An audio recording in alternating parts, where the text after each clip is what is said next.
Hello, interweb! I am Wes, the king of cool!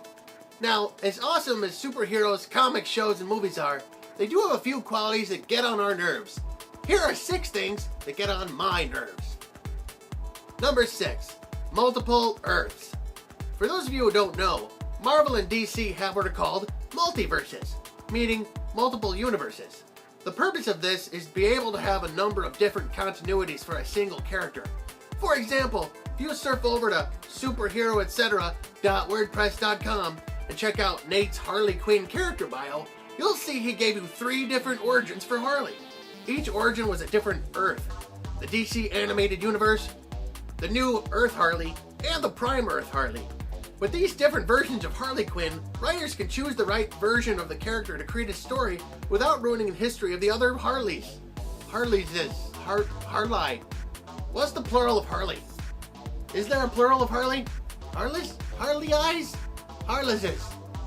Harleyesses. Forget it. Number 5. Orphans and daddy issues. Every superhero needs an origin story.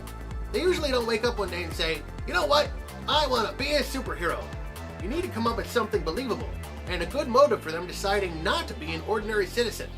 The number 1 origin story that has been used to no end is the orphan story. You don't believe me? Batman lost both his parents.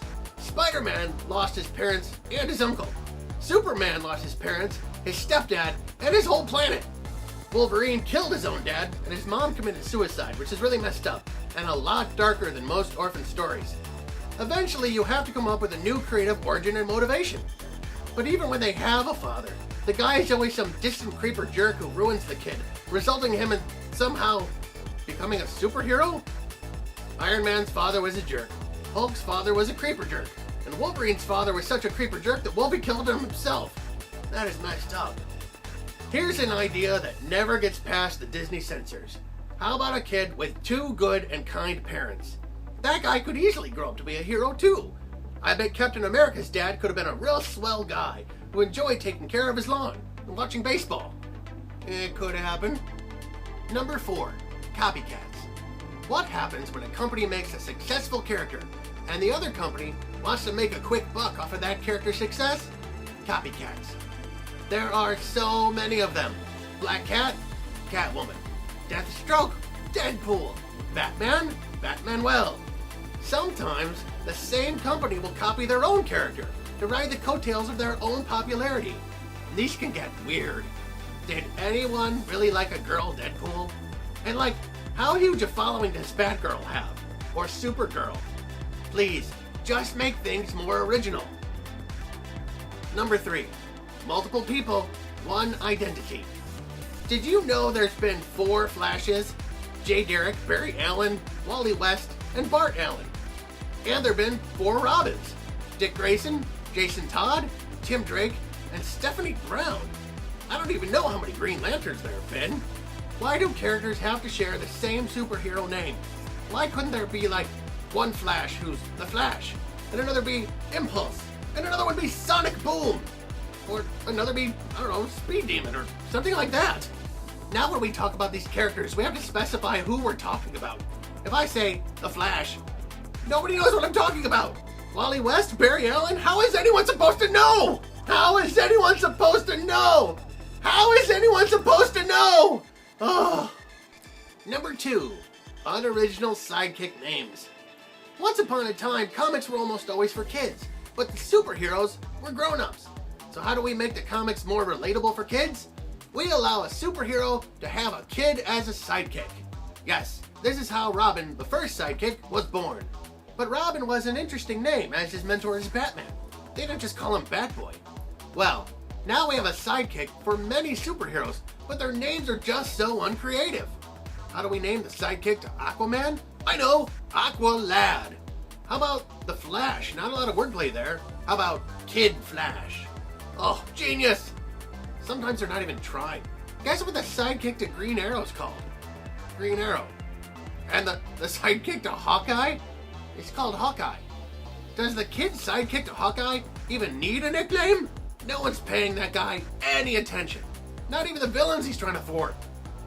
Number 1, death and resurrection. You've spent a long journey with this character. You've grown to like him. Then he dies. It causes some drama and emotion to the story. How could this happen? How will life go on without super bad Flash Surfer Man? The writers can't just let him go or they stop getting paid. So they have to bring him back. But coming up with a clever way to keep a character alive when it really looks like they died, you know, like Sherlock Holmes, takes a lot of work. There must be an easier way. How about resurrection? So your favorite character dies, and you feel sad and upset, but don't worry, he's somehow alive again. Probably brought back by aliens or some quirky comic book god or magical power that needs no explanation. Now you're happy that your favorite character is back and you can read more about him. And the writers can get paid again without inventing a new character. The problem is, comic books are infamous for their deaths and resurrections. If you're reading a comic and your favorite character dies, the drama's gone, because everyone knows if we wait a few issues, he's bound to return. They did this to Gwen Stacy, Harry Osborn, Batman, Wolverine, and Superman. Heck, they even did this to Harry Potter. When you do it too much, there's no suspense, as you know he's bound to return. Jason Todd, the second and least popular Robin, was killed off because fans hated him. He disobeyed Batman, killed a bunch of villains, and was straight up angry all the time. Fans were happy to get rid of him. And they brought him back! Hey, comic writers! When the fans hate a character enough to kill him, let's remember the words of the Ice Queen. And let him go, don't bring him back anymore. Let him go. Just like stop using him in your comics and stuff. So, there are 6 things that really annoy me. Thanks to Nate over at superheroetc.wordpress.com for this list. For more lists, reviews, etc. on superheroes, comics, movies, etc., check out his blog at superheroetc.wordpress.com. What is the most annoying thing about superheroes in your opinion? Let us know in the comments below. Thanks for commenting and liking, and please join us next time. Until then, stay super.